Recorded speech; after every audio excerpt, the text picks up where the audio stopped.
And this is the junk my grandma refuses to throw out, she said. The voice, my granddaughter Chloe's voice, cut through the synthetic beat of the party music. It was thin and sharp, designed for a microphone. I was standing in the shadows of the sliding glass door, looking out at the patio. It was her 19th birthday, and the yard of my son's Austin mansion was teeming with people her age. They were all beautiful and loud, their faces lit by the glow of their phones and the flickering heart of a massive modern fire pit. I saw the phone in her hand first, held high like a torch. The screen was a bright, unforgiving rectangle pointed at her own perfect face. She was live streaming, of course. Everything was a broadcast, a performance. Then I saw what she held in her other hand. It was a small 5x7 frame, the silver plate tarnished at the edges. My blood didn't run cold. It stopped. It just stopped, turning to a thick, heavy slush in my veins. Seriously, look at this thing, Chloe said, her voice dripping with a carefully curated, playful condescension for her audience of thousands. She turned the frame towards her phone's camera. So old. So brown. It probably smells like memories or something. A few of her friends laughed. A hollow tinkling sound that didn't reach their eyes. It was my wedding photograph. The only one I had left. The big album had been lost in the move here. One of the many small convenient losses that had defined my new life. This single photo, the one I kept on my nightstand in the basement room they gave me, was all that remained. Richard and me. 1958. He was 22, his hair slicked back, a smile so wide and genuine it threatened to crack his face. I was 20, my dress borrowed, my eyes full of a future I couldn't possibly comprehend. We were standing under an old oak tree, its leaves a dappled halo around our heads. The photographer had caught a moment where Richard was whispering something in my ear, and I was laughing, my head tilted back, a silent, joyful peal captured forever in sepia. My grandma Aubrey, Chloe continued, her thumb stroking the glass over my young face, a gesture that looked like a caress but felt like a violation, thinks this stuff is like sacred, but it's just clutter. You know? It's part of the reason this house feels so heavy all the time. Old things. Old people. My hand was on the cool glass of the door. My fingers were numb. I couldn't feel the cold. I couldn't feel anything. I watched her, this girl who shared my blood, and I didn't recognize her. She was a stranger performing for other strangers, using a piece of my soul as a prop. I could see the comments scrolling rapidly up the side of her phone screen. Emojis of skulls and laughing faces. Oh, burn it. Savage Chloe. Boomer problems. A small cruel smile played on Chloe's lips as she read them. She looked up from her screen, not at her friends but at the fire. The flames licked at the cool night air, hungry and orange. You guys are so bad, she giggled, but her eyes gleamed. She knew what she was going to do. The idea had been planted, and it had taken root in an instant. This was good content. This was engagement. My breath caught in my throat. A small useless gasp. No. Please no. The words were a prayer in my head, but they couldn't find their way to my lips. My son Mark was over by the bar, laughing with one of his clients. My daughter-in-law, Jessica, was showing off her new patio furniture to a group of women whose faces were all stretched into the same smooth, surprised expression. No one was watching. No one but me. And the thousands of anonymous eyes on the internet. It's just paper, right? Chloe said, holding the photograph over the flames. She was looking directly into her phone's lens, a conspiratorial glint in her eye. Memories are in your head, not on some dusty old piece of cardboard. The heat from the fire pit seemed to reach across the yard, searing my skin through the glass. The world narrowed to that small rectangle in her hand. Richard's smile. The hope in my own eyes. The texture of the paper, worn smooth by my thumb over the decades. The little crease in the bottom right corner where it had once been bent. Every night, before I turned out the light in my lonely basement room, I would trace the outline of his face. It was a ritual. Connection. A promise that he wasn't entirely gone. A toast, Chloe declared with a theatrical flourish, to letting go of the past, to making room for the new. and then she let it go. It fell. It seemed to take an eternity to fall, tumbling end over end in the air. The silver frame hit the logs with a soft, insignificant clink. For a second it just sat there, perched on a glowing ember. I saw my own face, my laughing 20-year-old face, looking up at the smoke-filled sky. Then the corner caught. A tiny tongue of orange flame licked at the edge of the photograph. It hesitated, then flared. The brown edges curled inward, turning a brittle, angry black. Richard's handsome face, the face I had loved for 52 years, began to distort.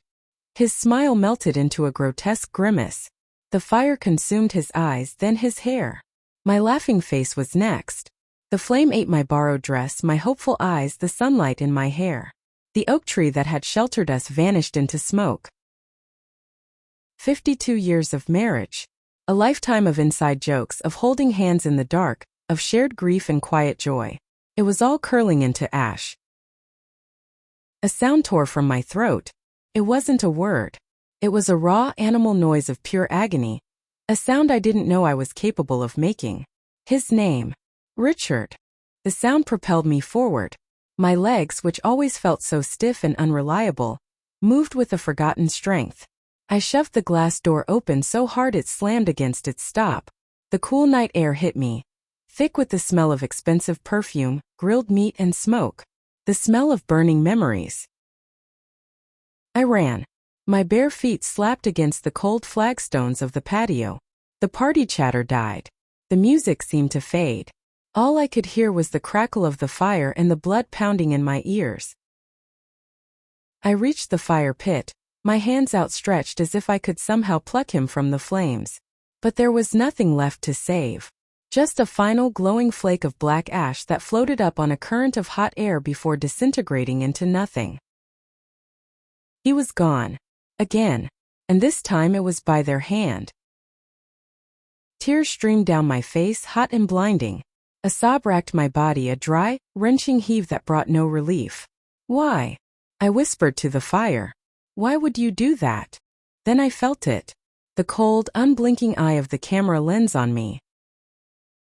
I turned. Chloe was standing there, her phone held steady, filming my collapse. The bright, artificial light of the screen illuminated the tears on my face, the anguish contorting my features. She hadn't moved. Her expression hadn't changed. The small, cruel smile was still there, fixed in place. Her audience was getting the dramatic climax they craved. "Stop being so dramatic, Grandma," she said, her voice smooth and even, a perfect practice tone of feigned patience. The sound was a physical blow.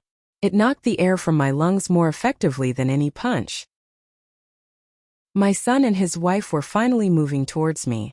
I could see them in my periphery, their faces masks of annoyance and embarrassment. Not concern. Never concern. Chloe took a step closer, ensuring her phone captured my devastation in high definition. "It's just old paper," she said, tilting her head. "The picture of youthful, callous reason. You're the real burden here, not this junk." The words hung in the suddenly silent air. They echoed in the space between the crackling flames and the stunned faces of her friends. A burden. Not the junk. A burden. The words settled into my bones, a poison seeping into the marrow. I looked from her empty, smiling face to the fire pit where my life had just turned to ash. The smell of smoke was everywhere. It was the only thing left. My name is Aubrey Miller. I am 72 years old, and for most of my life, I found my purpose in the quiet rustle of turning pages. As a librarian, my world was built on the comforting scent of old paper and binding glue, on the hushed respect of a shared space dedicated to stories. I loved the order of it, the Dewey Decimal System, a beautiful logical map of human thought. I loved helping a child find their first magical adventure, or a student unearth a crucial piece of research. My life was measured in calm, a story written in gentle prose. After my husband, Richard, was stolen from me by a heart attack that felt as violent and sudden as a thunderclap on a clear day, that story ended. A new, terrifyingly blank page began. I was lost in a silence far deeper than any libraries. It was the silence of a house where his laughter no longer echoed, where his heavy footsteps on the stairs were just a memory. It was into this silence that my son, Mark, and his wife, Jessica, stepped, their voices full of what I mistook for concern. They said I was fragile. They said the house, our home of 40 years, was too big, too full of ghosts. "You shouldn't be alone, Mom," Mark had said, his hand on my shoulder, a gesture that felt less like comfort and more like a claim. Jessica had nodded, her smile tight and pristine. "We want to take care of you. It's our turn. Come live with us. You'll have your own space, no worries, no upkeep." They painted a picture of a golden retirement, of a family united under one roof, of me being cherished and protected in my twilight years. They made it all sound so sensible, so loving. So I agreed. I allowed them to convince me to sell the house where I had raised my son, the house where Richard and I had danced in the kitchen and planned our future. I packed up 40 years of memories into boxes, each one a small death. The rose bushes Richard planted, the worn spot on the armchair where he read the paper every morning, the faint pencil marks on a doorframe tracking Mark's height from a toddler to a young man taller than his father. I left it all behind. For them. Because I believed them. The final step in my abdication was the paperwork. Mark sat with me at the lawyer's office, the air smelling of expensive leather and stale coffee. He explained what a power of attorney was. "It's just to make things easier, Mom. So I can handle the bills, the investments. You won't have to worry about a thing." I looked into the eyes of the boy I had taught to ride a bike, the boy whose fevers I had soothed with cool cloths on his forehead, and I saw only my son. I saw the person I trusted most in the world. So I signed. I signed away my home, my independence, my name on the accounts that Richard and I had built together, penny by penny. I handed him the pen of my own life story and trusted him to write a beautiful closing chapter. I believed I was joining a family. I learned with a slow, grinding cruelty that I was merely being interred. My new life wasn't a life at all, it was an exhibit. Their house was a monument to a cold, sterile minimalism, a place of sharp angles, white walls, and glass. It was less a home and more a gallery, and I was the forgotten artifact stored in the basement. My room was pleasant enough on the surface. A guest suite, they called it. But its location told the real story. It was tucked away in the farthest corner of the lower level, a subterranean existence next to a small, windowless room that housed the house's servers. My constant companion was not the chirping of birds or the rustle of leaves I had known my whole life, but the low, incessant electronic hum of the machinery that ran their perfect automated world. It was the sound of my own obsolescence. The days bled into one another in a gray, featureless stream. My meals were the starkest reminder of my new status. I would hear the sounds of their dinner upstairs, the clinking of silverware on porcelain, the murmur of their conversation, Chloe's occasional burst of loud, theatrical laughter for some unseen digital audience. I would wait. An hour later, sometimes two, Jessica would bring down a plate. It was always leftovers. A piece of dried chicken, a spoonful of cooling vegetables, whatever they hadn't finished. She'd place it on the small table in my room without a word, her movements brisk and efficient, as if she were feeding a pet. I ate alone, the silence of my basement room amplifying the sound of my own chewing. A lonely mechanical noise. I was no longer a part of the family meal. I was the cleanup crew consuming the scraps. Jessica had a particular kind of cruelty, one that was wielded not with shouts but with quiet, cutting gestures. My very presence seemed to offend her pristine sensibilities. If I sat on the living room sofa for a few minutes while they were out, I would later see her wiping it down with a sanitizing cloth. Her favorite weapon was a can of lavender-scented air freshener. She'd wait until I left a room, and then she would enter, spraying it with a vigorous, almost violent hiss. The cloying artificial floral scent would follow me down the stairs, a chemical ghost erasing any trace that I had been there. Once, I overheard her complaining to Mark on the phone, her voice a stage whisper loud enough for me to hear from the top of the basement stairs. "I just can't get the smell of old age out of the house, Mark. It's cloying. The smell of old age. The smell of a life lived, of skin that had weathered 72 years of sun and worry and laughter, was an offensive odor to be scrubbed away." I began to feel as if I should apologize for the simple act of breathing their air. But it was Mark's betrayal that truly hollowed me out. It wasn't an act of aggression, but one of profound, soul-crushing neglect. My son, my own flesh and blood, could no longer look me in the eye.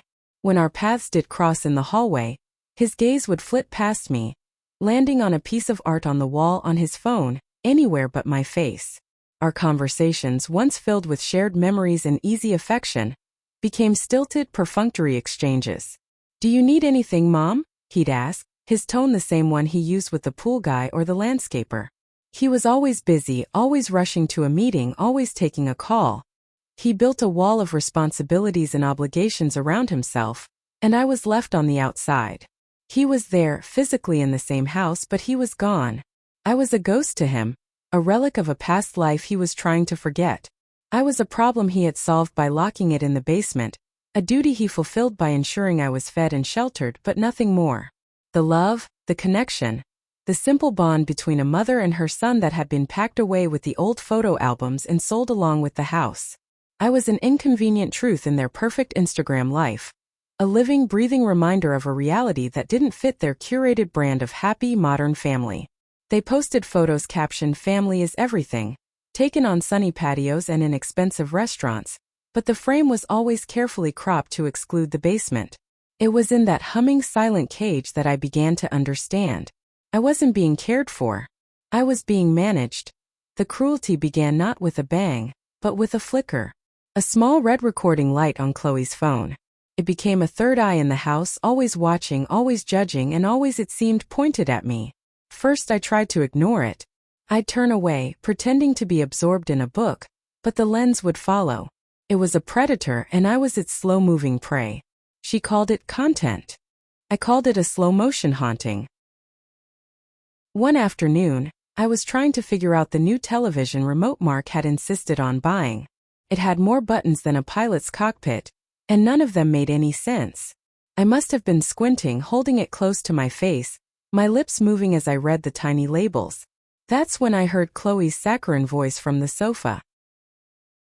"Oh, Grandma, you're so cute. Let me help you." But she didn't move. Instead, the phone came up. The red light blinked on. "Guys, look at this," she narrated to her invisible audience, her voice dripping with condescending amusement. "Grandma Aubrey is trying to contact aliens with the TV remote. It's a classic boomer moment." I felt a hot flush creep up my neck. I put the remote down, my hands trembling slightly. "Chloe, please. Don't." "What?" "I'm just showing everyone how adorable you are," she said, zooming in on my face. A stream of notifications pinged from her phone. She read one aloud, laughing. "OMG, Karen from finance says, my grandma does the same thing. It's like they've never seen technology before. See, you're a star." Later that day, I heard her in her room, editing. The sound of my own confused voice, followed by a canned laugh track and some silly music. She posted it with the hashtag that would become my brand, my label, my prison sentence, Boomer Problems. It got 2 million views in an hour. I was no longer Aubrey Miller, former librarian, wife of Richard, mother of Mark. I was a meme, a punchline, a digital ghost haunting my own life, my confusion packaged for mass consumption. The small acts of erasure continued, quiet and methodical. My reading chair was the next to go. It was an old leather wingback, worn in all the right places, a gift from Richard on our 25th anniversary. The leather was cracked like a roadmap of our shared years, and it smelled faintly of his pipe tobacco and the old books I loved. It was my only sanctuary in that cold, cavernous house. I would sit in it for hours in the basement, the one room they grudgingly assigned me, and I'd disappear into other worlds, other lives. I came up from the basement one Tuesday morning for a glass of water, and it was just gone. An empty space stood where it had been, like a freshly pulled tooth. The air in the spot was cold. I stood there, my heart thudding a slow, heavy rhythm against my ribs. Jessica breezed into the room, a yoga mat tucked under her arm, smelling of green tea and self-satisfaction. She saw me staring at the void. "Oh, that," she said, waving a dismissive hand. "I had the Goodwill truck come by this morning. That old thing was just an eyesore, Aubrey. It was bringing down the whole aesthetic of the lower level. Plus, it probably had dust mites." I couldn't speak. The words were a thick, hot lump in my throat. That was a gift. That was mine. That was all I had left of him. But they wouldn't come out. My silence was a language they had taught me to speak fluently. "Don't worry," she added, patting my arm with fingers that felt like ice. "I've ordered a lovely minimalist Swedish-designed armchair for the space. It's much more hygienic." She called it an armchair. I called it a replacement. A sterile, soulless object meant to fill the space where a memory used to live. When it arrived, I never sat in it. I preferred to sit on the cold floor, leaning against the wall, a silent protest no one noticed. Meals were a masterclass in humiliation. I was not invited to sit at the large oak dining table with them. Jessica claimed my fussy eating habits were a bad influence on Chloe. Instead, a small wobbly card table was set up for me in the corner of the kitchen, near the trash can. I was to eat there after they had finished, usually from a plastic plate because Jessica didn't want me to risk dropping her good china. I would listen to the clinking of their silverware on ceramic, their easy laughter, their conversations about vacations and stock portfolios and Chloe's latest brand deal. They spoke of a world I was no longer a part of. Mark would sometimes catch my eye as he carried his plate to the sink. He'd offer a tight, pained little smile, an expression that said, "I know this is wrong, but it's easier than fighting with Jessica." His cowardice was a sharper blade than her cruelty. He was my son, the boy I had raised to be a good man, and he was letting this happen. He was watching them slowly dismantle his own mother, piece by piece, and doing nothing. "Mark, she's staring again," Jessica would say, her voice low but carrying. "It's so unnerving. Can't you tell her not to stare?" And he would turn away. The days bled into one another, each a new lesson in how little I mattered. I found a small crack of sunlight that hit the basement window for about an hour each afternoon. It was a pathetic little patch of warmth, but it was mine. I thought if I could just have a small pot, some soil, a few seeds, I could grow something. A marigold, maybe. Something bright. Something alive. It would be a reminder that life still existed, that things could still grow. I waited until Jessica and Chloe were out shopping. I found Mark in his home office, staring at a wall of monitors displaying fluctuating green and red lines. "Mark," I said softly from the doorway. He sighed, a deep, put-upon sound, and swiveled his chair around. "What is it, Mom?" "I was wondering, I know you handle the finances now. I was just hoping I could have a small amount of money, just a few dollars. I saw some marigold seeds at the hardware store. I thought I could plant them in a pot by the window downstairs." I tried to keep my voice even, to sound like it wasn't the most important thing in the world, even though in that moment it felt like it was. He rubbed his temples, a gesture of profound weariness he had perfected. "Mom, we've talked about this. Things are tight right now. The market is volatile. We can't afford frivolous expenses." Frivolous. The word hung in the air between us, heavy and ugly. A $5 packet of seeds. Frivolous. "It's my money, Mark," I whispered, the words tasting like ash. "The money from my house." His face hardened. "It's the family's money now. And I am managing it for the good of the family. A garden is not a priority." He turned back to his screens, a clear dismissal. The conversation was over. The very next day, I heard a roar in the driveway. Not a roar of anger, but of a powerful, expensive engine. It was followed by a shriek of pure, unadulterated ecstasy from Chloe. I crept to the small, dirt-streaked basement window and peered out. There in the driveway sat a brand-new convertible, the color of blood, with a giant, ridiculous white bow on the hood. Mark and Jessica were standing on the lawn, beaming, their phones out, recording Chloe as she ran to the car, her hands clasped over her mouth in feigned surprise. "Oh my God! You guys didn't!" she screamed, though it was clear she knew they would. "Happy early birthday, sweetie," Mark called out, his voice full of a warmth and generosity I hadn't heard directed at me in 2 years. "You've been working so hard on your channel. You deserve it." I sank back from the window, the image of the car, the bow, their smiling faces burned into my mind. I sat on the floor, my back against the wall where my chair used to be, and I didn't cry. The capacity for tears had been hollowed out of me. In its place was a cold, quiet, heavy thing. A stone of understanding. A frivolous expense. That's what I was. That's all I would ever be to them. The weeks leading up to my 72nd birthday were the quietest yet. It was as if they were all holding their breath, waiting for an inconvenient event to pass. I harbored a tiny stupid flame of hope, a vestige of a time when birthdays meant something. Maybe a card. Maybe Mark would remember the chocolate cake with raspberry filling I used to make for him every year. Maybe they would just say the words, "Happy birthday, Mom." It was a pathetic wish, but it was all I had. The morning of my birthday, I woke to a silence that was different. It wasn't the usual quiet of a sleeping house. It was an empty silence, a hollow echoing void. I slowly made my way up the basement stairs, my hand trailing along the cold wall for support. The house was still. Too still. The kitchen was spotless, sterile. No coffee brewing. No morning news on the television. And then I saw it. A single piece of heavy, cream-colored stationery propped up against the fruit bowl on the counter. It was Jessica's personal stationery, the kind with her initials embossed in gold. Picked it up. Her handwriting was a series of perfect, elegant loops, a calligraphy of contempt. Are you gone to Cabo for the weekend? A much-needed family getaway to celebrate Chloe's new car. Be back Sunday. There's a frozen lasagna in the freezer. J. I read the note 3 times. The words didn't change. Family getaway. It didn't include me. I wasn't family. I was the house sitter. The warden of my own prison.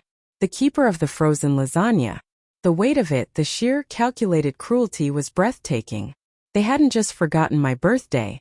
They had chosen to erase it, to flee from its very existence, leaving a cheap, frozen meal in their wake. That evening, the silence of the house became a living entity. It pressed in on me, filled my ears, my lungs.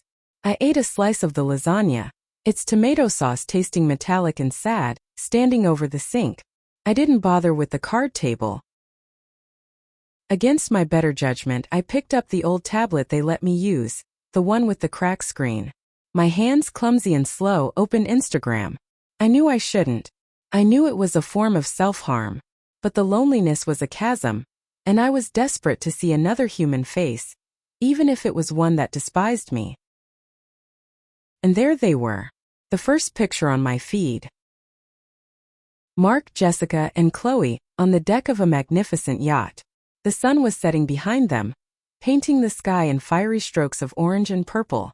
The turquoise water of the Sea of Cortez stretched out to the horizon. They were all tanned, radiant, holding up flutes of champagne, their teeth impossibly white as they smiled for the camera. They looked like a family from a magazine. Perfect. Happy. Complete. I zoomed in, my finger trembling on the cold screen. Chloe's caption was a knife, twisted with a cheerful heart-shaped emoji. Family is everything, red heart. So blessed to get away with my favorite people and celebrate life. Family is everything. The words vibrated in the empty house. I looked around at the silent rooms, the minimalist furniture Jessica had chosen, the void where my chair should have been. The loneliness was no longer a feeling. It was a physical presence. It was a weight on my chest, a pressure behind my eyes, a cold hand wrapped around my throat. I was not part of their everything. I wasn't even a part of their something. I was the nothing that was left behind. I closed the tablet and sat in the dark, the image of their smiling faces seared onto the back of my eyelids. I didn't move for hours. I just sat there in the house my money had paid for, being nothing. They returned on Sunday night, tanned and unapologetic, their suitcases full of souvenirs and their minds empty of me. They breezed past me in the hall, dropping bags, complaining about the flight. Jessica sniffed the air and said, "It smells stuffy in here. Did you even open a window?" Chloe was already scrolling through her phone, tallying the likes on her vacation photos. Mark just grunted a hello as he headed for his office. There was no, "How was your weekend?" There was no, "Sorry we missed your birthday." Its existence had been wiped from the family calendar. The next day was Chloe's actual birthday party. The day they decided that erasing my past wasn't enough. They had to burn it too. The faint, acrid smell of burnt paper and chemicals still clung to the air in my basement room, a ghostly reminder of what Chloe had done. It was more than the smell of a photograph turning to ash. It was the scent of my life being incinerated for sport. For days I had replayed the moment in my mind. The mocking laughter, the orange glow of the fire, the way my own son Mark stood by and did nothing. The grief was a physical weight, a stone in my chest. But underneath the grief, something else was stirring. A cold, hard ember of fury that refused to be extinguished. It was in the dead of the third night, while staring at the damp concrete wall, that the memory surfaced. It came not as a gentle wave, but as a jolt, an electric shock that ran through my weary bones. Richard. It was a few months before the heart attack. He had been quiet for weeks, lost in his work, a ghost in our own home. Then one evening he had turned to me. His eyes, usually distant and preoccupied with algorithms and code, were suddenly sharp, focused on me with an intensity that felt like a physical touch. We were in his study, the room filled with the low hum of his servers and the scent of old books and hot electronics. He took my hands. His were cold, a stark contrast to the warmth I remembered from our youth. "Aubrey," he'd said, his voice a low, serious murmur, not his usual booming tone. "I need you to listen. Really listen." I had simply nodded, taken aback by his gravity. "Things are complex," he continued, fumbling for words, which was so unlike him. "There might come a time when you feel like everything we built is gone. Like our entire life, our history has been erased." He glanced at the framed photos on his desk, the very ones Chloe had so casually destroyed. "If they ever burn our memories to the ground, Aubrey," he'd locked his eyes on mine. "If they ever turn our past to ash, I need you to know that the Phoenix Protocol has been initiated. Don't question it. Just know it's the start." At the time I dismissed it. Richard had always had a flair for the dramatic, a love for grand, cryptic statements. He saw life as a series of complex puzzles and strategic moves. I thought it was just another one of his metaphors, a morbidly poetic way of talking about his legacy. I had patted his hand and said something placating like, "Don't be silly, Richard. No one is burning anything." But they had. Chloe, with her vapid smile and her audience of thousands, had done exactly that. She had literally burned our memories to the ground. And with that act, she had unknowingly spoken Richard's password. "The Phoenix Protocol has been initiated." The words echoed in the silent basement, no longer sounding dramatic, but sounding like a command. A mandate from a ghost. The fire wasn't just a cruel act of public humiliation. It was a key. But a key to what? My grief was still a raw, open wound, but for the first time in 2 years, it was joined by a sliver of something else. Purpose. Richard had left me a map, and my granddaughter had just marked the X. The first step was obvious. I needed a lawyer. Not just any lawyer, but Richard's lawyer. The firm of Sterling and Cross had handled his estate, his business, his life. They would have the answers. Getting to a phone was a challenge in itself. My own cell phone had been misplaced by Jessica weeks ago, part of her campaign to isolate me. I waited for a day when the house was empty. Jessica was at a spa retreat with her friends, a reward for having to deal with so much stress lately. And Mark was at the office. Chloe was, as always, locked in her room talking to her phone. I crept up the basement stairs, my heart pounding with the anxiety of a burglar in my own home. The house phone sat on the kitchen counter, a sleek white landline that felt alien in my hands. I found the number for Sterling and Cross on an old letterhead I'd kept in a box of Richard's papers.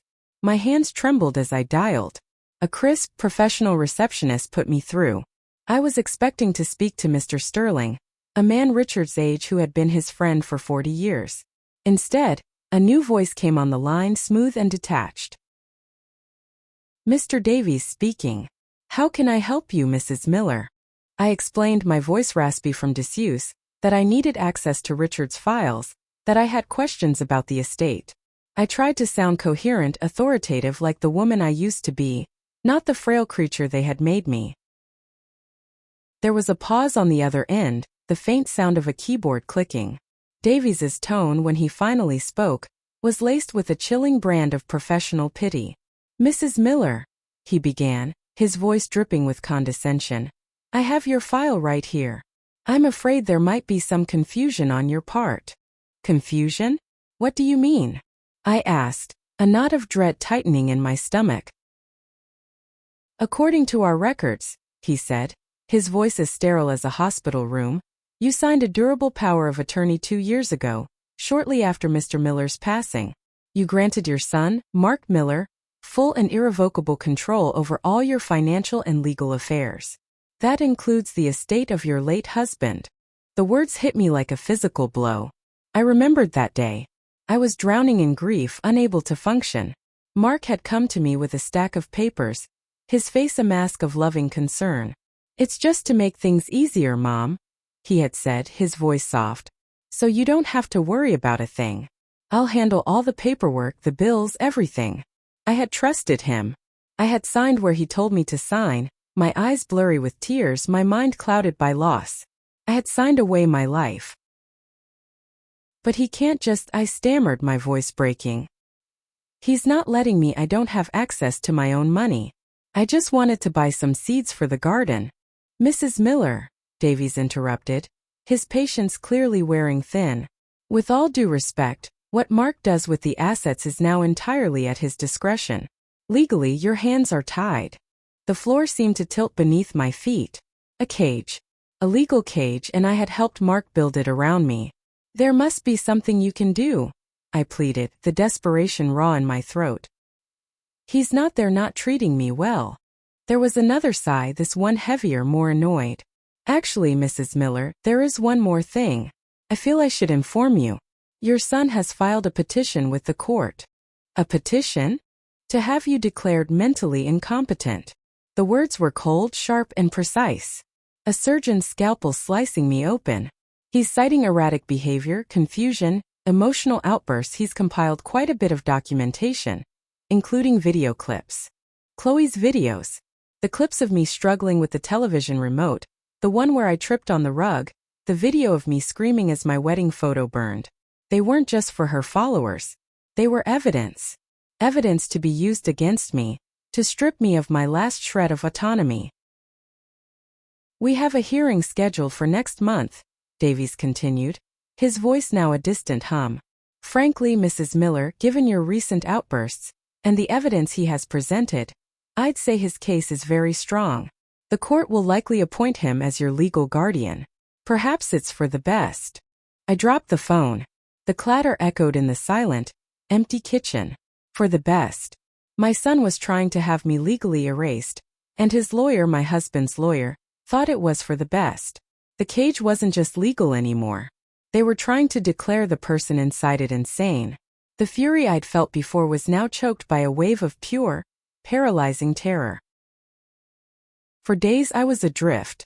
The terror was a constant companion, a cold shadow that followed me around the basement. What could I do? Every door was locked. Every path was a dead end. Mark held all the cards, all the money, all the power. And now he was coming for my mind. I was a prisoner awaiting a sentence that had already been decided. Then, another name surfaced from the fog of my memory. A name Richard hadn't spoken in over 20 years. Leo Martinez. He had been Richard's partner in the early days. Back when their company was just two brilliant young men in a garage dreaming of changing the world with code. They were inseparable, a perfect team. Richard was the visionary, the salesman. Leo was the architect, the quiet genius who made the impossible possible. And then one day Leo was just gone. Richard had told me they had a falling out over the company's direction. A bitter but necessary divorce, he'd called it. He'd bought Leo out, and we never spoke of him again. Richard's empire was built on a foundation Leo had helped lay. If anyone knew where Richard might have hidden his secrets, it would be him. Finding him was a desperate, long shot. I had no address, no phone number. But I had the internet.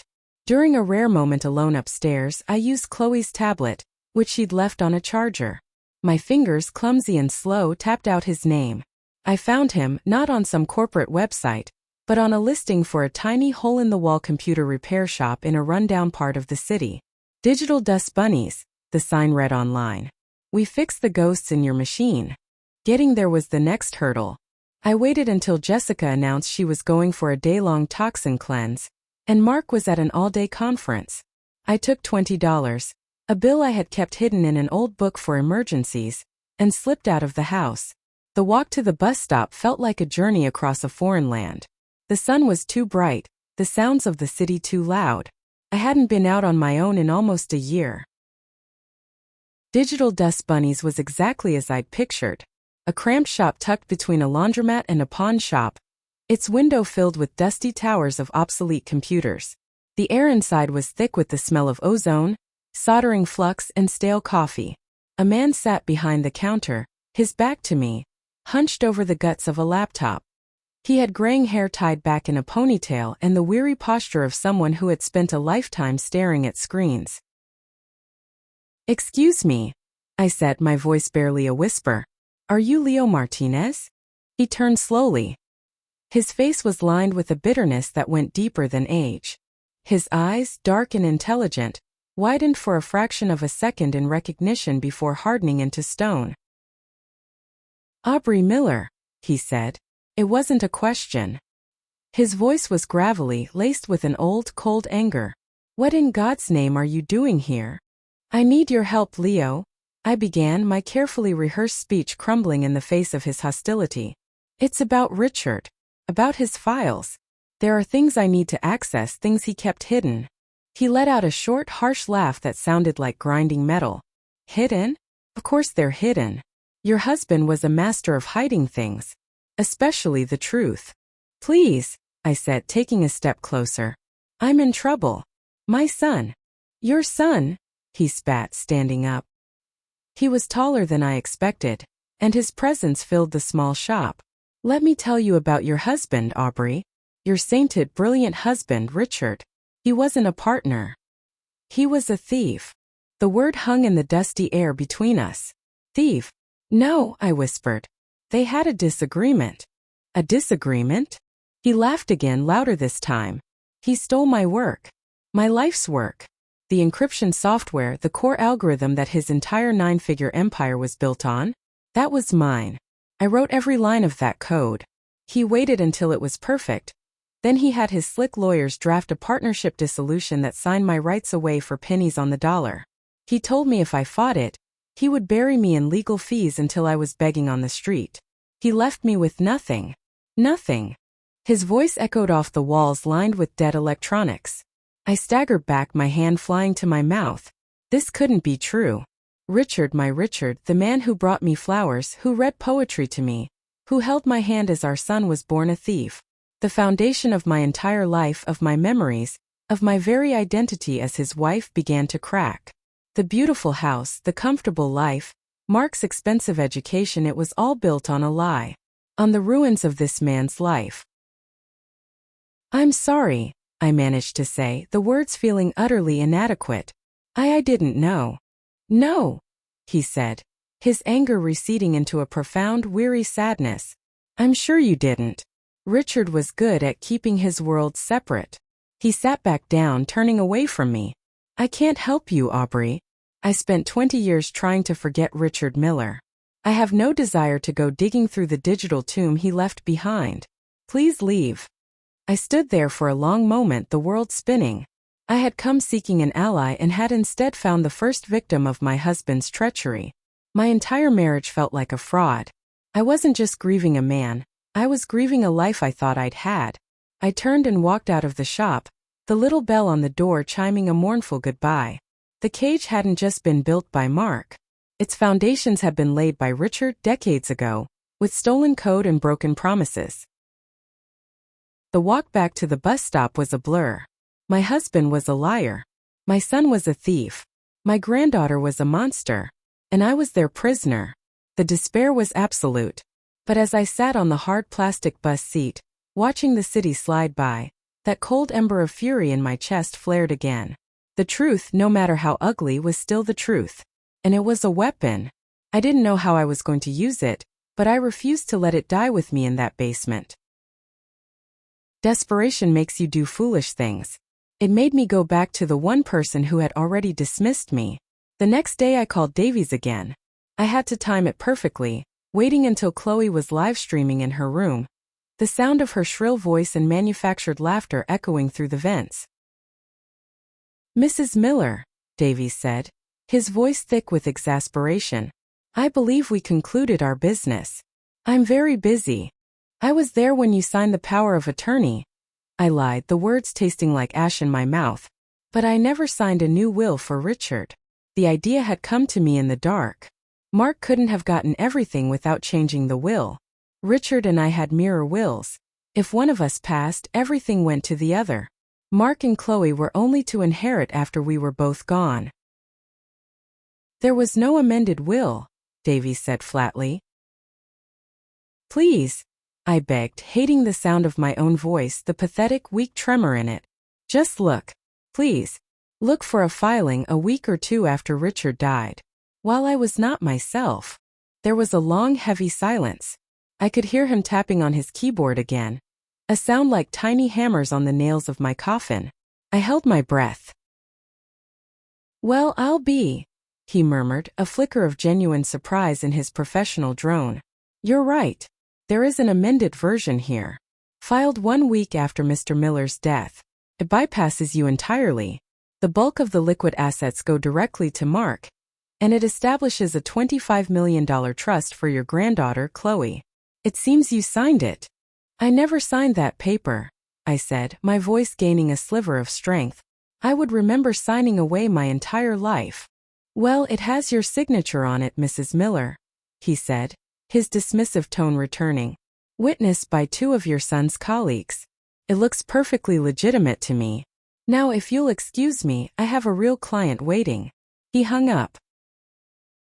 He thought it was legitimate, but I knew it was a forgery. In the middle of my grief, while I could barely remember to eat or sleep, my son had brought his friends over, traced my signature, and stolen my entire inheritance. It wasn't just cruelty and neglect. It was a cold, calculated, multi-million-dollar crime. This was the proof. This was the weapon. I knew what I had to do. The next morning, I took the bus back to Digital Dust Bunnies. The bell chimed as I walked in, and Leo looked up from his work, his face immediately hardening. "I told you," he began. "You were right," I interrupted, walking straight to the counter. I didn't feel frail or scared anymore. I felt cold, as cold and hard as the concrete floor of my prison. "My husband was a thief. He built his kingdom on your work. I'm not here to ask you to forgive him. I'm not here to make excuses for him. I'm here to tell you what's happened since." I didn't let him speak. I laid it all out, my voice low and steady. I told him about being a prisoner in my own son's house, about the isolation, the starvation, the constant humiliation. I told him about Chloe and the live stream, about the photo turning to ash. I told him about the slick lawyer, the power of attorney I'd signed in a fog of grief, and the petition to have me declared mentally incompetent. And then I told him about the will. "My son forged my signature," I said, my eyes locked on his. "While I was mourning the man who stole your life's work, our son was busy stealing the rest of mine. He stole my home, my money, my past, and now he is trying to steal my future." I paused, letting the weight of it all settle in the dusty room. "Richard built a prison of lies around me, Leo. And my son locked the door from the outside. This isn't about the money anymore. It's about justice. For me and for you." I leaned forward, my hands flat on the counter. I remember Richard talking about his servers, his private network. He called it the sanctum. He said it was impenetrable. But you built the foundation. You know how his mind works. Help me get inside. Help me find the evidence I need to prove what Mark did. Help me burn his world to the ground." Leo stared at me, his dark eyes searching my face. He saw no tears, no self-pity. He saw the cold, hard fury that had finally burned away the grief. "What's in it for me?" he asked, his voice cautious. 50%, I said without hesitation. 50% of whatever we can legally recover from the estate. From the trust fund. From all of it. Half of everything Richard stole from you and I stole from me. He was silent for a long time. The only sound the hum of a cooling fan from a nearby computer. He looked at my face, at the lines of pain and resolve etched there. He looked at my hands resting on his counter, which were steady now. He wasn't looking at the grieving widow of his old enemy anymore. He was looking at an ally, a woman with absolutely nothing left to lose, and therefore nothing to fear. Finally, a slow, grim smile touched his lips. It didn't reach his eyes, but it was a start. A prison of lies, he repeated softly, nodding to himself. All right, Aubrey. Let's get some gasoline. Let's go burn it down. The transformation was not a conscious decision, but a quiet surrender to a new kind of survival. The day after my alliance with Leo was forged, I woke up a different woman. Or rather, I woke up ready to wear the mask of the woman they believed me to be. The fight for my life, for my dignity, would not be waged with righteous anger or tearful pleas. It would be a war of whispers, of calculated weakness. It would be fought from behind the vacant eyes of a senile old woman. My first performance was in the kitchen. I'd always been meticulous, a trait Richard both admired and was occasionally exasperated by. I knew how to work a stove. But that morning I walked to the high-tech gas range, fiddled with the knobs with a look of profound confusion, and then left the gas hissing unlit, as I shuffled to the table to stare at an unopened box of cereal. It only took a minute. Jessica came down, her nose wrinkling before she was even fully in the room. What is that smell? Mother Miller, for God's sake! She shrieked, her voice a sharp, ugly thing. She rushed to the stove, slapping the knob off with a dramatic flick of her wrist. Are you trying to blow us all up? What is wrong with you? I looked up from the cereal box, my eyes wide and unfocused. I let a flicker of fear, genuine but misdirected, cross my face. Oh, I was just going to make some tea. Did I do something wrong, dear? I kept my voice reedy and thin, the voice of a confused bird. Mark came jogging down the stairs, drawn by the commotion. He was already dressed in a tailored suit, the picture of a man in control. What's going on? Your mother left the gas on. Again, Jessica said, her arms crossed. She looked at Mark, a pointed, weary expression on her face that said, "See? I told you so." Mark sighed, a long performative exhalation of a burdened son. He came over to me, but he didn't look at me, not really. He looked at a problem. Mom, we've talked about this. You can't use the stove if you can't remember to light it. It's dangerous. I'm sorry, Mark, I whispered, letting my head drop. I get so muddled sometimes. My head feels full of cotton. He and Jessica exchanged a look over my head. It was a glance I had seen 1,000 times, but for the first time I saw it for what it was. Not just dismissal but triumph. It was the look of predators who see their prey stumbling. They thought my mind was finally breaking. They had no idea it was being forged into a weapon. Their guard wasn't just down. They were actively dismantling it themselves, brick by brick, with their own smug satisfaction. The days that followed were a masterclass in feigned incompetence. I lost my reading glasses while they were perched on my head, sending Chloe into a fit of mocking laughter as she filmed it for her friends. I endured her nasally voice narrating my dementia-fueled scavenger hunt, with a placid, confused smile. I forgot names of people I'd known for 40 years. I would stand in the middle of a room, motionless, as if the purpose of my journey from the chair to the window had evaporated mid-step. Each sigh from Jessica, each impatient sigh from Mark, was a small victory. They were no longer seeing a person. They were seeing a legal liability. A problem whose solution was a stack of papers and a doctor's signature. They were seeing exactly what I wanted them to see. The hardest part was the blankness. I would sit in my designated armchair, the one they hadn't given away yet, and stare at the television for hours. The bright, loud chaos of daytime TV would wash over me, but I wasn't watching it. My mind was a fortress of activity. I was replaying conversations with Richard, sifting through decades of memories not for sentiment, but for data. A name he mentioned in passing, an old company he despised, the number of a storage unit he rented in the 90s. My mind, the thing they were so eager to prove was broken, had become a finely tuned archive, my own private search engine. Outwardly, I was a vacant shell.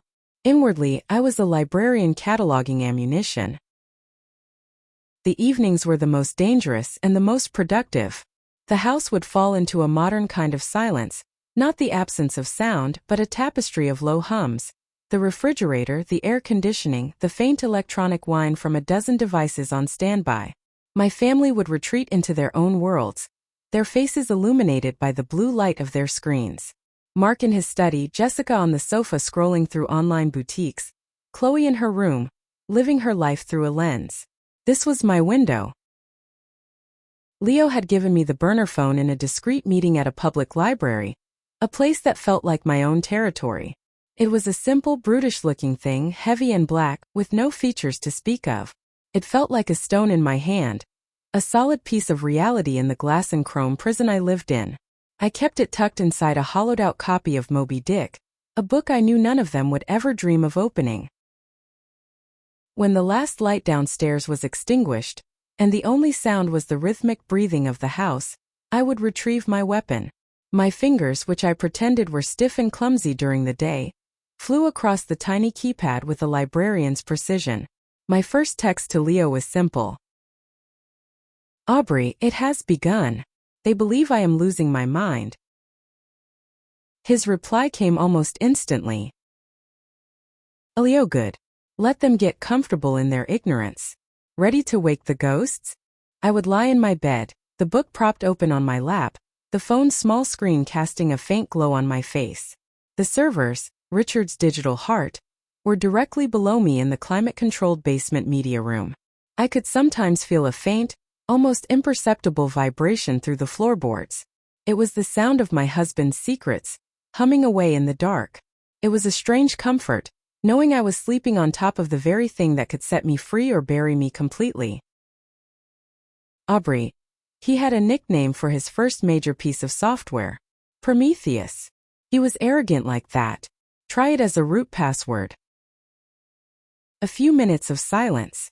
I imagined Leo in his cramped, cluttered shop, surrounded by the guts of old computers, his face illuminated by his own screen, his fingers a blur. He was a digital archaeologist and I was feeding him the map. Leo, I'm in. Past the first firewall. This is old tech, but it's layered like a goddamn onion. Twisted. Aubrey, this man built a labyrinth. My texts were a stream of consciousness, a data dump of a shared lifetime. Aubrey. The name of his first dog was Kepler. He used it for personal accounts. Aubrey. His favorite bottle of scotch was Lagavulin 16. He might have used the number. Aubrey. Our anniversary. October 23rd. He was sentimental about dates. Each piece of information I sent was an intimate memory repurposed into a key. The pet name he whispered to me, the private jokes, the significant dates, they were all passwords, security questions, breadcrumbs leading into the dark forest of his business dealings. I was weaponizing my marriage, turning the love and history we shared into a crowbar to pry open his digital tomb. There was a bitter, metallic taste to it, but it was overshadowed by the fierce, cold burn of purpose. I was a ghost in my own house, and through Leo I was becoming a ghost in their machine. Leo worked relentlessly. Some nights he'd hit a wall, and his texts would be short, frustrated. Leo, it's a dead end. He's routed it through a dozen shell corporations. The trail goes cold in the Caymans. On those nights, the humming from the floor felt menacing, like a beast guarding its treasure. I would feel a pang of despair, a flicker of the helplessness I was pretending to embody. Was this all for nothing? Was Richard's web too tangled, too complex to ever be unraveled? But then I would remember Chloe's mocking face, the smell of the burning photograph, the cold emptiness in my son's eyes, and I would dig deeper into my own mind. Aubrey. He had a partner before you, a man named Alistair Finch. They had a bitter falling out. Richard felt betrayed. He often spoke of burying Alistair's legacy. Look for a folder, a project, anything with that name. It might be where he kept his dirtiest tricks, the things he'd used to ruin someone. This was the nature of our work. A ghostly collaboration across the sleeping city. I was the memory, he was the hands. Downstairs, my son slept soundly, dreaming of his inheritance, never suspecting that his mother, the senile old woman in the room above, was methodically dismantling his entire world from the inside out. The humming from the server room no longer sounded like a threat. It sounded like a countdown. The breakthrough came on a Tuesday night. The air was heavy and still, promising a thunderstorm that hadn't yet arrived. I had been feeding Leo information for weeks. We had mapped vast sections of Richard's digital empire, uncovering shady investments, hidden accounts, and a complex network of offshore holdings that made my head spin. But we hadn't found the heart of it. We hadn't found the Phoenix Protocol. It remained a ghost, a phrase Richard had uttered that seemed to have no digital footprint. My burner phone vibrated against the pages of my book. Leo, I was wrong. I've been looking for a key, a password, an entry point. That's not what it is.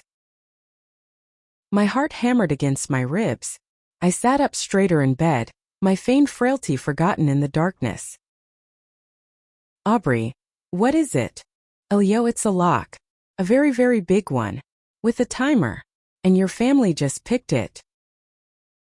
I didn't understand. I typed back, my fingers trembling slightly. Aubrey, explain. The reply took a few minutes. I imagined Leo pacing his small shop, running a hand through his thinning hair, trying to find the right words to describe the intricate, monstrous thing my husband had built. Leo, it's a dead man's switch, Aubrey. A digital doomsday device. Richard set up his most sensitive data, the real core of his business, the stuff that was deeply, truly illegal, on a separate encrypted partition. That partition was set to be permanently wiped, erased down to the last byte, exactly 2 years after his death was officially certified. The clock was ticking. 2 years. The second anniversary of Richard's death was only a few weeks away. We had been running out of time without even knowing it. Aubrey, so it's gone? We're too late. Oh. That's the genius of it. Or the madness. The self-destruct sequence could be stopped, could be disarmed, but the disarm code wasn't a password you type in. It was an event. A specific, verifiable, real-world event. The air in my room suddenly felt cold. The distant rumble of thunder finally broke the silence, a low growl that seemed to come from the floorboards beneath me. Leo. The system was linked to a sophisticated algorithm that monitored the internet. News articles, social media, video platforms. It was searching for something. According to the source code I finally cracked, it was looking for a documented act of profound public disrespect, directed at Aubrey Miller by a primary family member. It needed a clear video or audio file, with a verifiable timestamp and geolocation data, pinning the event to the family property. I stopped breathing. The phone felt impossibly heavy in my hand. I read the message again and then a third time. A documented act of profound public disrespect. My mind flashed back to Chloe's birthday party. The bright, chaotic lights of the backyard. The circle of laughing teenagers. The heat from the fire pit on my face. And Chloe, my granddaughter, holding up my wedding photograph. Her face twisted into a cruel performative sneer for her audience of thousands. Check out this ancient relic. Her voice echoed in my memory. Grandma's still living in the dark ages. And then the act itself. The way she tossed the frame into the flames. The crackle of old paper and wood catching fire. The sight of my Richard's smiling face. The face I fell in love with, blackening, curling, and turning into nothing but ash and smoke. My own scream of anguish. And Chloe turning the phone on me, broadcasting my pain, my humiliation, to the world with the hashtag boomer problems. Aubrey, the video. Chloe's TikTok video. Leo, that's the one. It was the key, Aubrey. It was the goddamn key. The moment she uploaded it, with the location tag placing it right there at the house, the algorithm registered it. It verified your identity through facial recognition and cross-referenced Chloe as a direct blood relative. The self-destruct sequence for the data was immediately and permanently cancelled. A wave of dizziness washed over me. I had to set the phone down on the bedspread. The implications were staggering. Richard, that brilliant, paranoid, complicated man. He had anticipated this. He had known on some level what his family was capable of. He knew their greed, their capacity for cruelty. And he had built a test into his very legacy. A moral tripwire. The Phoenix Protocol wasn't a plan for me to execute. It was a judgment he had already set in motion. He was testing his family from beyond the grave. Would they honor his memory by caring for his wife, or would their greed lead them to mistreat me? He had gambled on the latter. He had gambled on their worst natures. And he had won. Chloe, in her desperate, vapid quest for online fame, hadn't just been cruel. She had been a fool. With one stupid, heartless video, she had preserved the very evidence that would ruin them all. She thought she was burning a memory, but she was preserving a legacy of crime. She hadn't just thrown a photograph into the fire. She had disarmed a digital bomb and simultaneously unlocked the door to her own family's prison cell. I picked up the phone again. My hands were steady now. The chilling clarity of it all was like a splash of ice water. Aubrey. So the data is secure? What is it? Leo, it's everything, Aubrey. The real business. The source of all the money. It's not just offshore accounts. It's dirtier than that. Much dirtier. I have it all. Richard kept a video file in there too. Confession. A final statement. It's addressed to you. My husband's final words locked away behind a wall of code, waiting for his family's betrayal to set them free. The phrase he had whispered to me so long ago finally made sense, not as a poetic metaphor, but as a literal prophecy. If they burn our memories to ash. He knew they would. And he had built an ark for his secrets, an ark that only their sin could launch. I looked around my room, at the shadows cast by the moonlight. It no longer felt like a prison. It felt like the eye of a hurricane. I was the calm, quiet center of a storm of my own making. A storm that was about to break. My family was sleeping, safe in their ignorance, while below their feet, a digital ghost had just handed me the lightning. The dining room table was a polished expanse of dark mahogany, a coffin lid of a thing that reflected our faces in distorted, funereal masks. Mark sat opposite me, his face arranged in an expression of deep, fraudulent concern. Jessica was beside him, a statue of impatient perfection, her fingers drumming a silent staccato rhythm on the wood. Chloe, their daughter, my granddaughter, was slumped in her chair to my left, her world contained in the glowing rectangle of her phone, her thumb a blur as it swiped through other people's lives. A man I didn't know, a Mr. Davies with a cheap suit and nervous eyes, sat beside Jessica, a leather briefcase at his feet.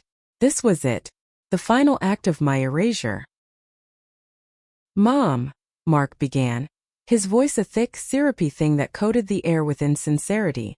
He leaned forward, his elbows on the table, trying to create an illusion of intimacy across the vast, empty space between us. "We need to talk.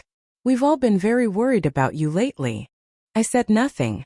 I had learned that my words were nothing more than ammunition for them, twisted and fired back at me as evidence of my confusion, my stubbornness, my ingratitude. Silence was my only shield, a thin, brittle thing, but my own.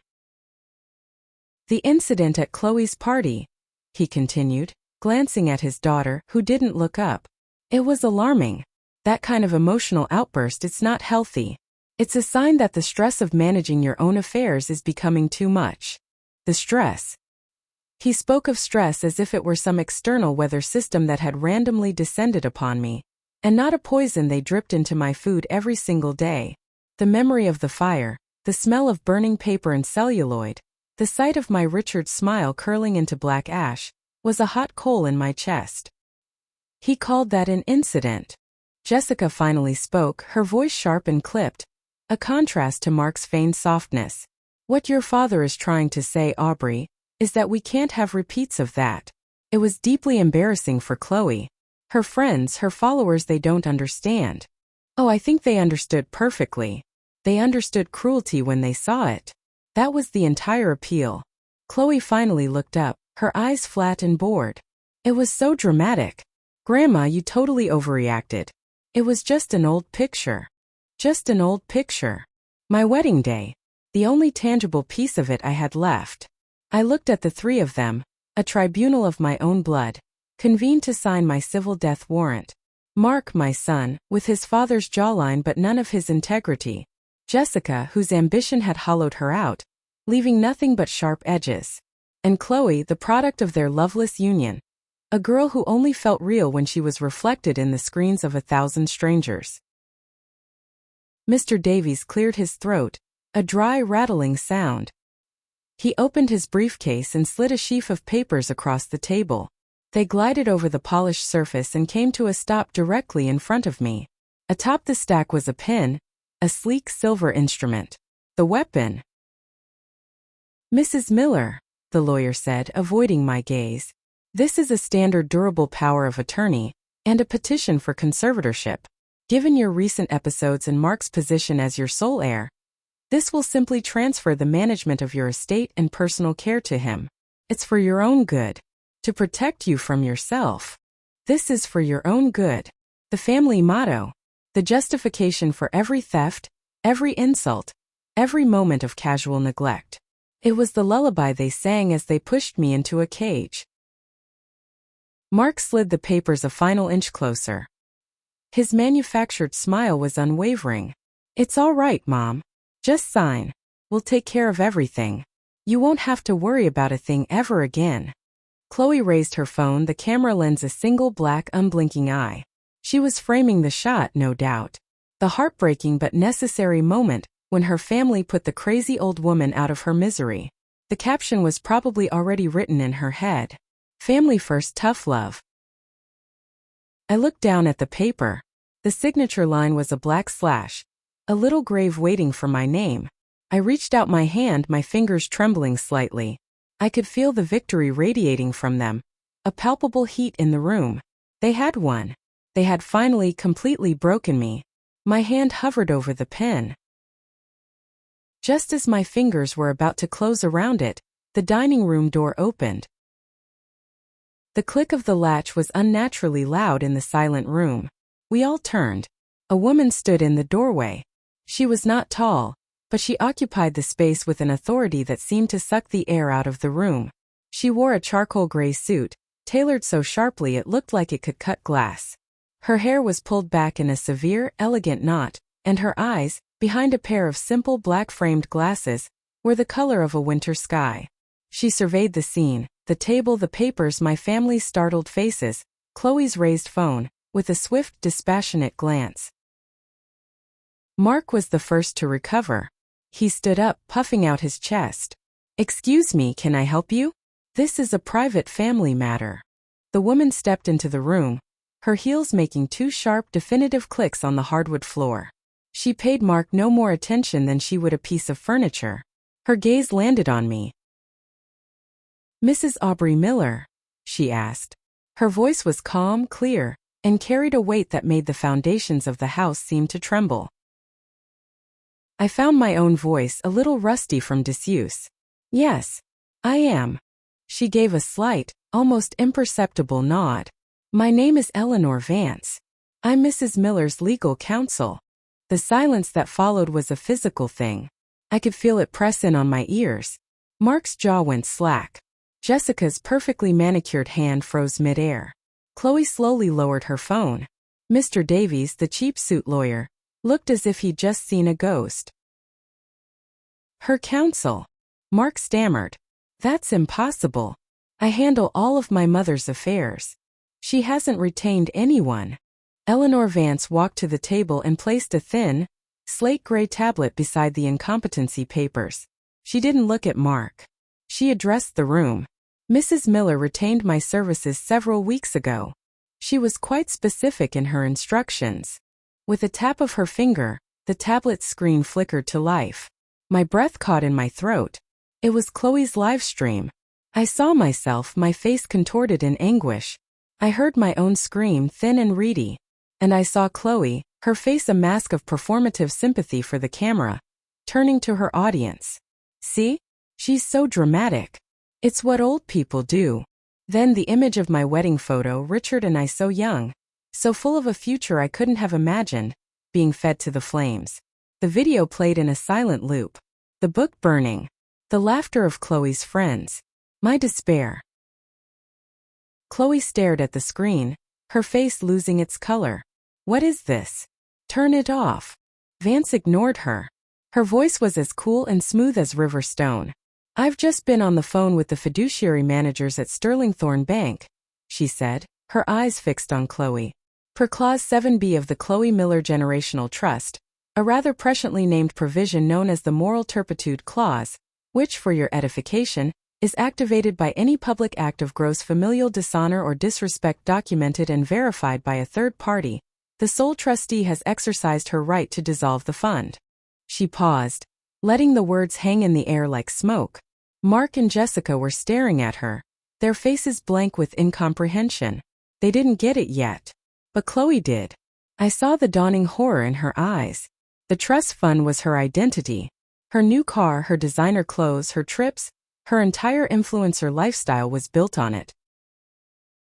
Vance delivered the final devastating sentence. "The trustee, who as you know is your grandmother, Aubrey Miller, has signed the dissolution papers this morning. All $25 million are being redirected to a portfolio of charities dedicated to elder abuse prevention and care for the indigent elderly." Chloe's face went from pale to a waxy, bloodless white. Her mouth opened but no sound came out. The phone, her lifeline to the world, slipped from her limp fingers and clattered onto the floor, the screen cracking into a spiderweb of black lines. $25 million. Gone. Evaporated into thin air by a single cruel act of vanity, broadcast for the world to see. She had lit the match herself. Mark finally found his voice, sputtering with rage. "You can't do that. That's Chloe's money. My father set that up for her." "Your father was a man of many contingencies," Vance replied, her tone hardening. She turned her cool gaze from the shell-shocked girl to the furious man. "That, however, is the least of your concerns." She swiped a finger across the tablet, and an instant later the large blank television screen on the dining room wall blinked on. An image appeared, projected from her device. It wasn't a video. It was a document. A ledger. Lines of text, dates, names, and numbers. It was dense, incomprehensible to a layperson, but the heading at the top was clear. Project Nightshade, Client Acquisitions and Leverage. "My associate," Vance continued, her voice dropping to a near whisper that was somehow more menacing than a shout, "has spent the last 2 weeks in a digital war with your father's ghost. A few hours ago he was successful. He breached Mr. Richard Miller's encrypted master vault." She gestured to the screen. "Your entire fortune," she said, her eyes boring into Mark and Jessica, "is a lie. Richard Miller's software company was a front. A very successful, very plausible front. But his real business, the engine that paid for this house, your cars, Jessica's jewelry, Chloe's trust fund was this." Her finger tapped the tablet again, and a new file opened on the screen. It was a video demonstration. A well-known politician was shown giving a speech, his face a mask of sincerity. Then, with a few clicks from an unseen operator, the words coming out of his mouth changed. He was confessing to bribery, to an affair, his own voice, his own face, convicting him of things he'd never done. It was seamless, perfect, undetectable. "Deepfake technology," Vance stated, the words dropping like stones into a deep well. "Richard didn't just pioneer it. He perfected it years before it became public knowledge. He used it to create compromising material on corporate executives, political figures, foreign dignitaries. He blackmailed them for insider information, for stock tips, for political favors, for straight cash. Project Nightshade wasn't a client list. It was a victim list." Jessica let out a small, strangled gasp.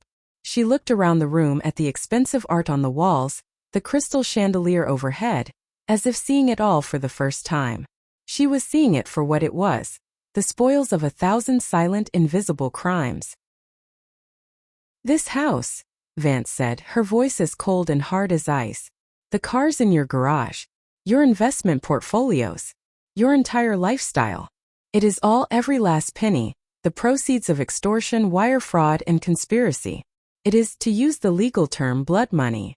Mark was shaking his head, his face a mottled red and white. No, my father was a respected businessman. He was a genius. This is slander.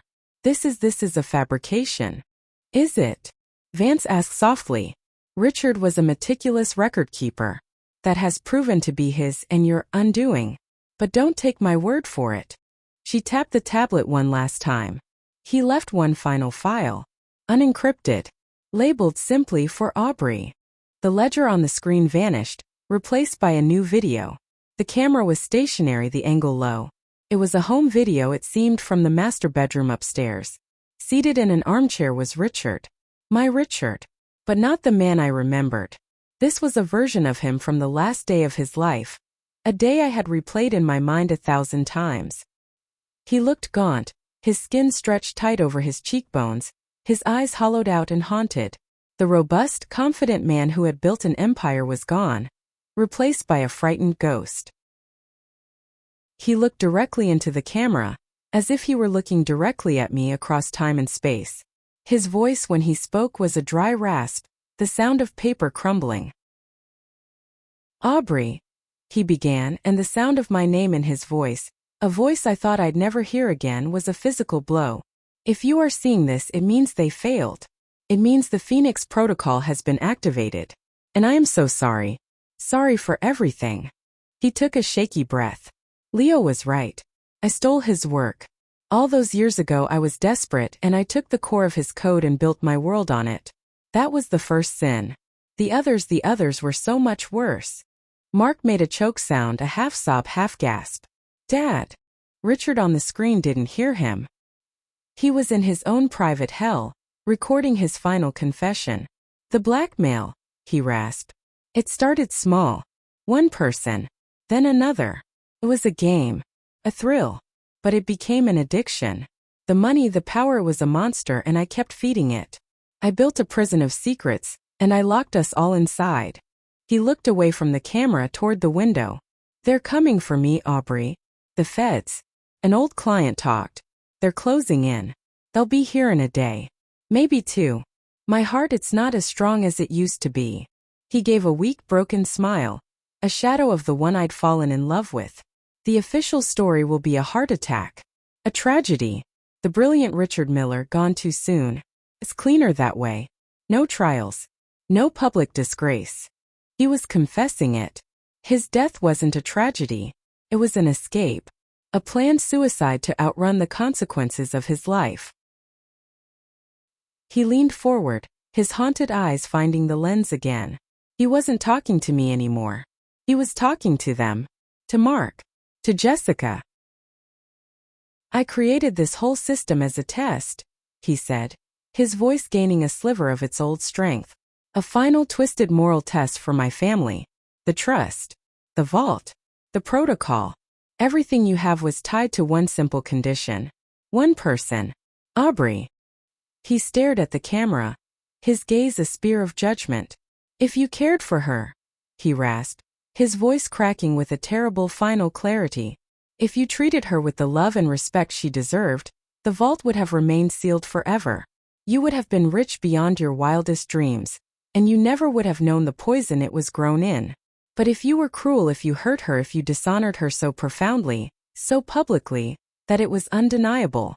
He smiled that weak, terrible smile again. You would activate this. You would trigger the protocol. It was designed to recognize a single public act of cruelty. A photograph being burned, for instance. A moment of humiliation broadcast for the world to see. His eyes seemed to bore right through the screen, past me, and land on Chloe. And the protocol's only function is to unseal everything. To burn the prison to the ground. He leaned back in his chair, a profound weariness settling over him. The vault's contents, every ledger, every video, every piece of evidence of 30 years of federal crimes, were automatically compiled and forwarded to the FBI 10 minutes ago. For a moment, there was only the sound of Richard's ragged breathing from the television. The image froze on his haunted face. No one in the room moved. No one breathed. The world had stopped. And then I heard it. Faint at first. A distant rising siren. A single mournful cry in the quiet, suburban afternoon. Then another joined it. And another.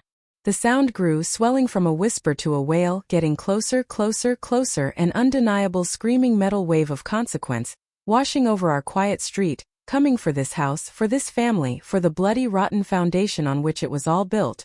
The sirens weren't a sudden scream. They were a slow, rising tide of sound, washing over the manicured lawns of the cul-de-sac. They grew from a distant hum into a pulsing, undeniable presence that vibrated through the floorboards of the mansion. We were all still in the living room, frozen in the aftermath of Richard's video confession. The air was thick with disbelief and the lingering electronic ghost of my dead husband's voice. Mark's face was a mask of chalky white, his eyes darting towards the windows. Jessica was muttering a frantic, repetitive "no, no, no," as if the word itself could build a wall against the coming reality. Chloe, for the first time in her life, was utterly silent, her phone lying dark on the marble floor where she dropped it. Her global audience had been forgotten. Then the blue and red lights began to strobe, slicing through the designer blinds, painting the room in frantic flashes of color. Heavy, authoritative knocks rattled the massive front door. It wasn't a request, it was an announcement. I didn't move. I simply sat in my armchair, the one they'd allowed me to keep, and watched the life they had built crumble. An FBI agent, a woman with a calm, severe face, entered first, followed by a team that moved with a chilling efficiency. They didn't shout. They didn't need to. Their quiet, firm voices cut through the panic like scalpels. "Mark Miller? Jessica Miller? You're under arrest for conspiracy to commit money laundering and wire fraud." Mark tried to bluster. "On what grounds? You have no idea who you're dealing with." It was pathetic, the last gasp of a man who believed his money made him untouchable. The agent didn't even blink. She simply recited his rights as another agent efficiently cuffed his hands behind his back. The sharp, metallic click seemed to echo in the cavernous room. Jessica was the one who broke. She let out a shriek, a raw, ugly sound of pure terror, trying to pull away.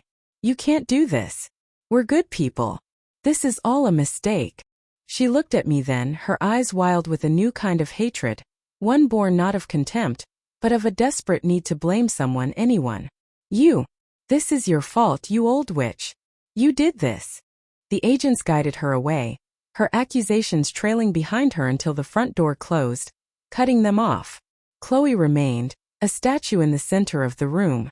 An agent approached her gently. "Ma'am, we'll need to ask you some questions down at the station." She didn't respond. She just stared at the blank wall where a ridiculously expensive abstract painting used to hang, her perfect, curated world having imploded in the space of 10 minutes. I watched her phone suddenly light up on the floor, the screen a blizzard of notifications, comments, memes, news alerts. The digital ghost that had haunted me was now feasting on its creator. The cruel, spoiled child had become the global meme. I felt no satisfaction, no joy. Just a vast, hollow emptiness where the pain used to be. The raid was a whirlwind of quiet, methodical dismantling. Agents tagged furniture, boxed up computers, and spoke in low tones into their radios. Eleanor Vance, my lawyer, stood beside me, a steady presence in the storm. After what felt like an eternity, the house fell silent. Mark, Jessica, and Chloe were gone. The agents were gone. All that remained were yellow evidence stickers on nearly every surface and a large, official-looking document taped to the front door, seized under federal asset forfeiture laws. I walked through the silent rooms. The air, once thick with Jessica's expensive perfumes and the faint, ever-present scent of her disapproval, was now stale and still. The house wasn't a home. It was a crime scene, a monument to greed. They had lost everything because they thought they were entitled to everything. They had tried to turn me into a ghost in their house, but in the end, they were the ones who had vanished. A few weeks later, I sat in Eleanor Vance's clean, minimalist office overlooking the city. Leo was there, looking older and more tired, but with a lightness in his eyes I hadn't seen before. The air smelled of brewing coffee and justice, a strange combination. I had spent the intervening time in a modest, clean hotel, a place of blessed anonymity. I expected this meeting to be the final chapter, the one where I learned what, if anything, was left for me. "Aubrey," Eleanor began, her voice gentle but direct. "As you know, the federal government has seized almost all of Richard's assets. The technology he built, the accounts he funded with it. It was all, to put it bluntly, the fruit of a poison tree." I nodded. I had expected as much. I had no desire to live off the money that had destroyed so many lives, including in a way my own. I understand, I said, my voice steady. I never wanted the blood money. Leo leaned forward, placing a folder on the polished table. Richard was a monster, Aubrey. But he was a meticulous monster. Before he stole my code, before he built his empire of lies, he was just a young man with a bit of startup capital. He made a few small, legitimate seed investments. He slid the folder towards me. He put one of them in your name. A small tech fund. This was years before Mark was even born.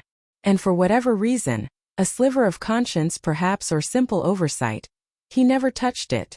He never rolled it into his illicit businesses. Just sat there, growing. My hands trembled slightly as I opened the folder. Inside was a statement for an investment account. It wasn't a fortune. It wouldn't buy a mansion or a sports car or a vacation in Cabo. But as I looked at the number, tears welled in my eyes.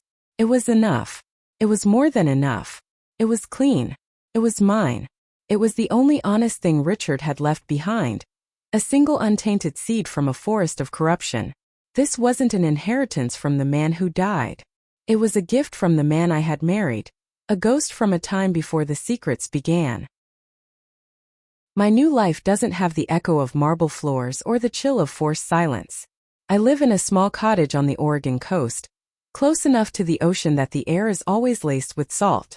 The windows are old and a little drafty, and the floors creak when I walk. But they are the sounds of a real home, a place with character and warmth. There is a small garden out back, its soil dark and rich. I spend my mornings there, my hands in the dirt, coaxing life from the earth. The scent of lavender and rosemary hangs in the air, a fragrance I chose for myself. It has replaced the smell of smoke and betrayal. I sold the expensive jewelry Mark and Jessica had let me keep, the glittering trinkets meant to pacify me. I used the money to buy comfortable furniture and shelves upon shelves of books. My days are quiet now, measured not by meal times dictated by others, but by the turning of pages and the slow, steady rhythm of the tide. Sometimes I walk along the beach, letting the cold Pacific water wash over my ankles, feeling the sand shift beneath my feet. The vastness of the ocean makes the towering ambition of my old life seem so small, so foolish. In my wallet, tucked behind my driver's license, I keep the only photo of Richard I have left. It isn't a grand, framed portrait. It's a small, creased photograph taken on a cheap camera long ago. We're in our 20s, standing by an old beat-up car, squinting in the sun. He has his arm around me and we're both smiling, a real smile, not one meant for a camera or a social event. This was before the money. Before the software, before the deepfakes, before the lies that became a prison for us both. I look at his young face and I don't feel the rage I once did. I don't feel the sharp sting of betrayal. I don't know if what I feel is forgiveness, or just a quiet, weary understanding of how a man can lose his way, chasing shadows until he becomes one himself. He built an empire to protect his family, and in doing so, he gave them the very tools they would use to destroy each other and to torture me. The Phoenix Protocol wasn't just his confession. It was his final, convoluted, tragic act of love. A terrible, destructive act of love. They tried to burn my memories to ash. They tried to erase my past and steal my future. They tried to convince me and the world that I was nothing more than a burden, a ghost in the machine of their perfect lives. But in the ashes of their greed, I found my freedom. I found that I am more than a wife, more than a mother, more than a victim. My name is Aubrey, and for the first time in a very long time I am home.